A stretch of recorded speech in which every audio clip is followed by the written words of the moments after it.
Assalamualaikum, nama saya Zulnur Ain binti Zulkifli. Saya merupakan pelajar tahun akhir Ijazah Sarjana Muda Pengurusan Teknologi. Saya akan membentangkan tajuk kajian saya iaitu kesan e-pembelajaran semasa pandemik COVID-19 di kalangan pelajar Pusat Pengajian Teknologi dan Logistik. Pertama sekali, saya ingin mengucapkan jutaan terima kasih kepada Prof. Madya Dr. Zakirah binti Uthman selaku penyalin laporan projek. Terima kasih juga kepada keluarga, kawan-kawan dan kepada semua pihak yang terlibat dalam menjayakan kajian saya ini. Ini ialah poster saya dan saya akan menerangkan isi kajian saya menggunakan slide. E-pembelajaran atau e-learning ialah satu konsep pembelajaran yang dilakukan menggunakan media elektronik sebagai pengantaraan untuk keseluruhan pergerakan data dan maklumat pengajaran daripada pensyarah kepada pelajar.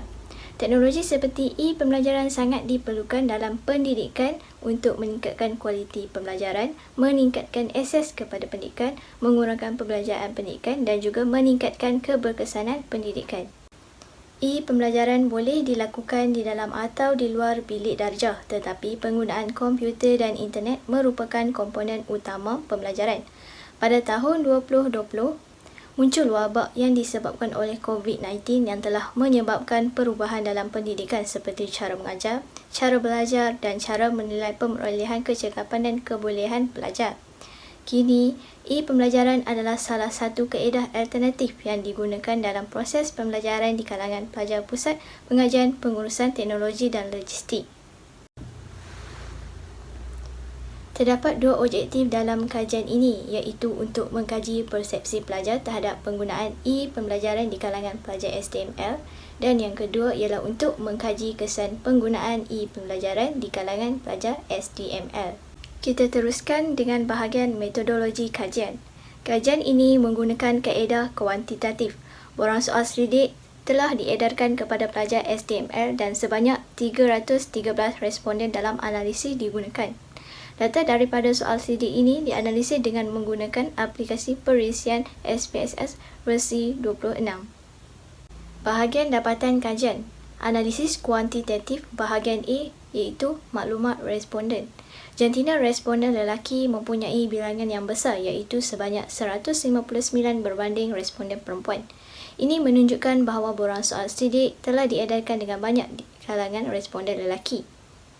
Bangsa responden menunjukkan bangsa Melayu mempunyai bilangan yang lebih besar iaitu sebanyak 123 berbanding bangsa Cina, India dan lain-lain. Responden dalam bidang pengajian MOT mempunyai bilangan yang besar iaitu sebanyak 131 berbanding bidang pengajian POM dan logistik.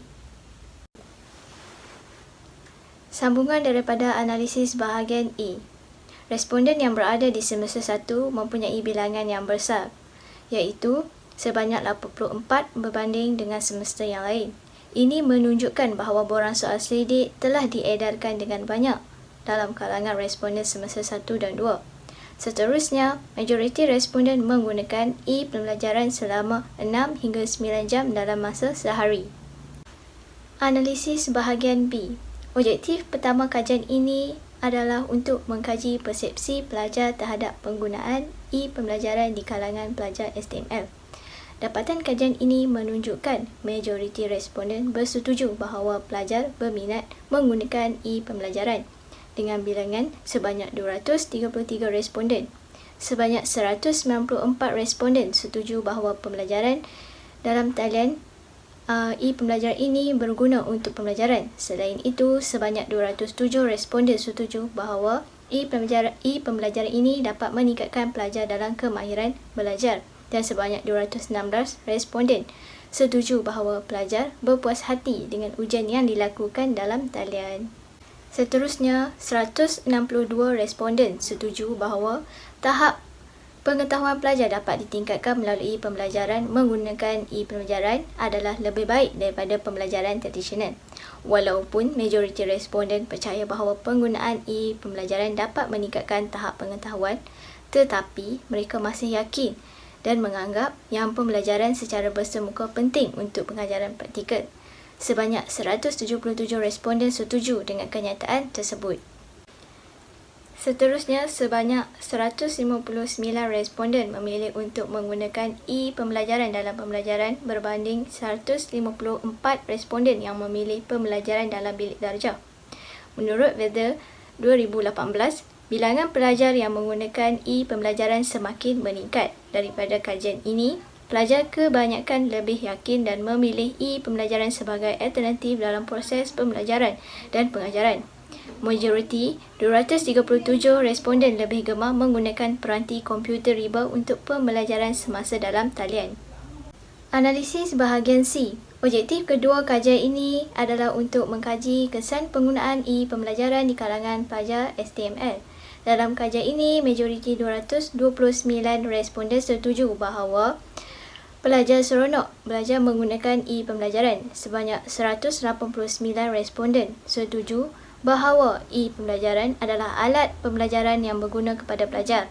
Selain itu, majoriti responden setuju bahawa pelajar mudah untuk menyelesaikan kursus dalam talian dengan tahap kemahiran komputer yang dimiliki oleh pelajar. Sebanyak 158 responden setuju bahawa soalan-soalan yang ditanya dalam pembelajaran dalam talian tidak terlalu sukar. Seterusnya, majoriti 217 responden setuju bahawa pengalaman pelajar menggunakan e-pembelajaran membantu pelajar melibatkan diri secara aktif dalam pembelajaran. Di samping itu, majoriti 195 responden setuju bahawa e-pembelajaran mendorong pelajar untuk melakukan gerak kerja sendiri tanpa bantuan orang lain. Sebanyak 185 responden setuju bahawa e-pembelajaran dapat meningkatkan kualiti proses pengajaran dan pembelajaran. Majoriti 235 responden tidak setuju dengan kenyataan bahawa pelajar tidak pernah mengalami masalah internet semasa kelas dalam talian. Justru itu, saya mencadangkan agar capaian internet sentiasa dinaik taraf agar semua pelajar mendapat kemudahan internet semasa pembelajaran dalam talian. Selain itu, majoriti 184 responden tidak setuju bahawa pelajar akan mengalami rasa bosan kerana tiada hubungan mata atau eye contact semasa kelas dalam talian. Jadual ringkasan keputusan ujian hipotesis menunjukkan semua hipotesis non diterima. Ini kerana apabila nilai P kurang daripada 0.05, hipotesis non diterima. Kesimpulannya, semua hipotesis diterima berdasarkan ujian yang telah dibuat. Berdasarkan dapatan kajian, dapat disimpulkan bahawa persepsi dan kesan mempunyai pengaruh yang signifikasi terhadap penggunaan e-pembelajaran di kalangan pelajar STML semasa COVID-19. Penyelidikan ini dapat lebih memahami pandangan dan kesan terhadap penggunaan e-pembelajaran.